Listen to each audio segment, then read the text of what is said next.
दोस्तों, प्राचीन भारत से लेकर वर्तमान समय तक यदि किसी शख्सियत ने भारतीय युवाओं को सबसे ज़्यादा प्रभावित किया है तो वो हैं स्वामी विवेकानंद। विवेकानंद एक ऐसे व्यक्तित्व हैं जो हर युवा के लिए एक आदर्श बन सकते हैं। उनकी कही एक भी बात पर यदि कोई अमल कर ले तो शायद उसे कभी जीवन में असफलता तथा हार का मुंह ना दिखना पड़े।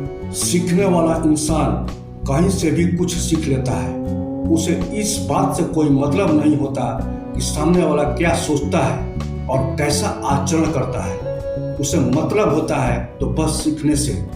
सीख कर ही एक आम इंसान महापुरुष की उपाधि प्राप्त करता है। हमारे जीवन में कई ऐसी घटनाएं होती है जो हमारे ज्ञान की आंखें खोल देती है। आइए जानते हैं स्वामी विवेकानंद से जुड़े कुछ ऐसे ही रोचक प्रसंग जो किसी के लिए भी प्रेरणा बनकर उसकी जीवन बदल सकते हैं। प्रसंग नंबर 1, केवल लक्ष्य पर ध्यान लगाओ। एक बार स्वामी विवेकानंद अमेरिका में भ्रमण कर रहे थे। अचानक एक जगह से गुजरते हुए उन्होंने पुल पर खड़े कुछ लड़कों को नदी में तैर रहे अंडे के छिलकों पर बंदूक से निशाना लगाते देखा। किसी भी लड़के का एक भी निशाना सही नहीं लग रहा था।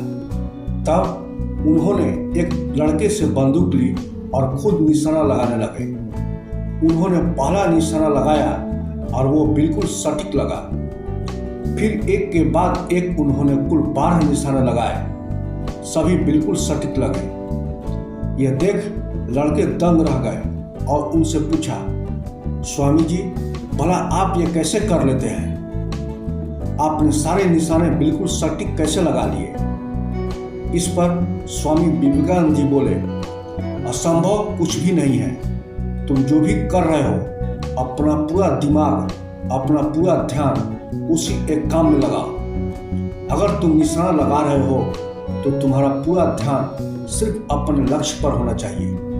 तब तुम कभी चूकोगे नहीं। यदि तुम अपना पाठ पढ़ रहे हो तो सिर्फ पाठ के बारे में सोचो और ऐसा करते वक्त अपने बाकी के सभी विचारों को भूल जाओ। इस प्रसंग से हमें यही शिक्षा मिलती है कि हमें हमेशा अपने लक्ष्य के साथ ही जीना चाहिए।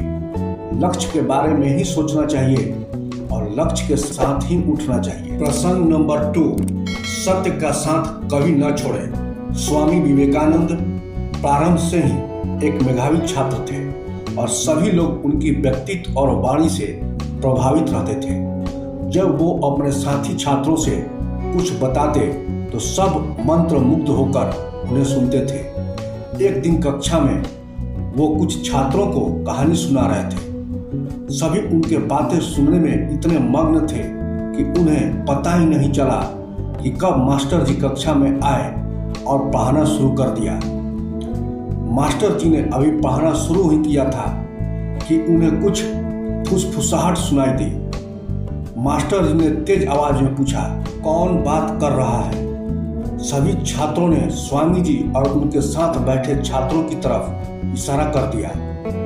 मास्टर जी क्रोधित हो गए। उन्होंने तुरंत उन छात्रों को बुलाया और पाठ से संबंधित प्रश्न पूछने लगे। जब कोई भी छात्र उत्तर नहीं दे पाया तब अंत में मास्टर जी ने स्वामी जी से भी वही प्रश्न किया। स्वामी जी तो मानो सब कुछ पहले से ही जानते हो। उन्होंने आसानी से उस प्रश्न का उत्तर दे दिया। यह देख मास्टर जी को यकीन हो गया कि स्वामी जी पाठ पर ध्यान दे रहे थे और बाकी छात्र बातचीत में लगे हुए थे। फिर क्या था, उन्होंने स्वामी जी को छोड़ सभी को बेंच पर खड़े होने की सजा दे दी। सभी छात्र एक एक कर बेंच पर खड़े होने लगे। स्वामी जी ने भी यही किया तो मास्टर जी बोले, नरेंद्र तुम बैठ जाओ। स्वामी जी बोले, नहीं सर, मुझे भी खड़ा होना होगा क्योंकि वो मैं ही था जो इन छात्रों से बात कर रहा था। स्वामी जी ने आग्रह किया।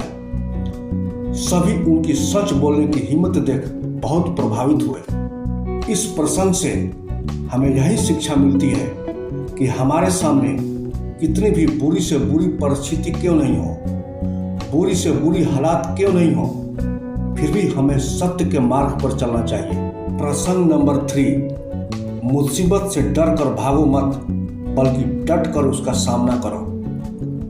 एक बार बनारस में स्वामी विवेकानंद जी माँ दुर्गा जी के मंदिर से निकल रहे थे कि तभी वहां मौजूद बहुत सारे बंदरों ने उन्हें घेर लिया।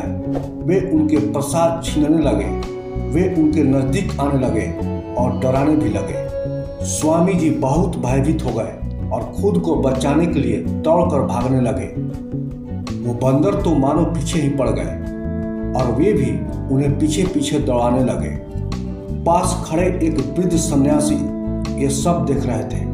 उन्होंने स्वामी जी को रोका और कहा, रुको, डरो मत, उनका सामना करो और देखो क्या होता है। वृद्ध सन्यासी की ये बात सुनकर स्वामी जी तुरंत पलटे और बंदरों की तरफ बढ़ने लगे। उनके आश्चर्य का ठिकाना नहीं रहा जब उनके ऐसा करते ही सभी बंदर तुरंत भाग गए। उन्होंने वृद्ध सन्यासी को इस सलाह के लिए बहुत धन्यवाद किया। इस घटना से स्वामी जी को एक गंभीर सीख मिली और कई सालों बाद उन्होंने एक संबोधन में इसका जिक्र भी किया और कहा, यदि तुम कभी किसी चीज से भयभीत हो तो उससे भागो मत, पलटो और सामना करो। वाकई यदि हम भी अपने जीवन में आए समस्याओं का सामना करें और उससे भागे नहीं तो बहुत सी समस्याओं का समाधान हो जाएगा। प्रसंग नंबर 4, मां से बढ़कर कोई नहीं।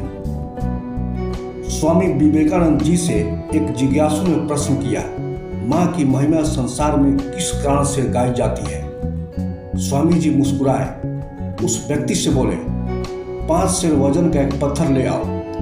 जब व्यक्ति पत्थर ले आया तो स्वामी जी ने उससे कहा, अब इस पत्थर को किसी कपड़े में लपेटकर अपने पेट पर बांध लो और 24 घंटे बाद मेरे पास आओ तो मैं तुम्हारे प्रश्न का उत्तर दूंगा। स्वामी जी के आदेशानुसार उस व्यक्ति ने पत्थर को अपने पेट पर बांध लिया और चला गया। पत्थर बंधे हुए दिन भर वो अपना काम करता रहा, किंतु हर क्षण उसे परेशानी और थकान महसूस होते रहे। शाम होते होते पत्थर का बोझ संभाले हुए चलना फिरना उसके लिए असहाय हो उठा। थका हारा वह स्वामी जी के पास पहुंचा और बोला, मैं इस पत्थर को अब और अधिक देर तक बांधे नहीं रख सकूंगा। एक प्रश्न का उत्तर पाने के लिए मैं इतनी कड़ी सजा नहीं भुगत सकता। स्वामी जी मुस्कुराने लगे और बोले, पेट पर इस पत्थर का बोझ तुमसे कुछ घंटे भी नहीं उठाया गया। माँ अपने गर्भ में पले हुए शिशु को पूरे 9 महीने तक ढोती है और गृहस्थी का सारा काम करती है। उस जिज्ञासु को उसके प्रश्न का उत्तर मिल चुका था कि संसार में माँ के सिवा कोई इतना धैर्यवान और सहनशील नहीं हो सकता। इसलिए माँ से बढ़कर इस संसार में कोई और नहीं। प्रसंग नंबर 5, नारी का सदैव सम्मान करें। एक विदेशी महिला स्वामी विवेकानंद के समीप आकर बोली, मैं आपसे शादी करना चाहती हूँ। विवेकानंद बोले, मुझसे क्यों?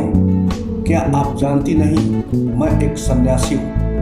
औरत बोली, मैं आपके जैसा ही गौरवशाली, सुशील और तेजोमयी पुत्र चाहती हूँ और वो तभी संभव होगा जब आप मुझसे विवाह करेंगे। विवेकानंद बोले, हमारी शादी तो संभव नहीं है, परंतु हाँ एक उपाय है। उस औरत ने कहा, क्या? विवेकानंद बोले, आज से मैं ही आपका पुत्र बन जाता हूँ। आज से आप मेरी माँ बन जाओ। आपको मेरे रूप में मेरे जैसा बेटा मिल जाएगा। वो औरत विवेकानंद के चरणों में गिर गई और बोली, आप साक्षात ईश्वर के रूप हैं। इसे कहते हैं पुरुष और ऐसा होता है पुरुषार्थ। एक सच्चा पुरुष, सच्चा मर्द वही होता है जो हर नारी के प्रति अपने अंदर मातृत्व की भावना उत्पन्न कर सके।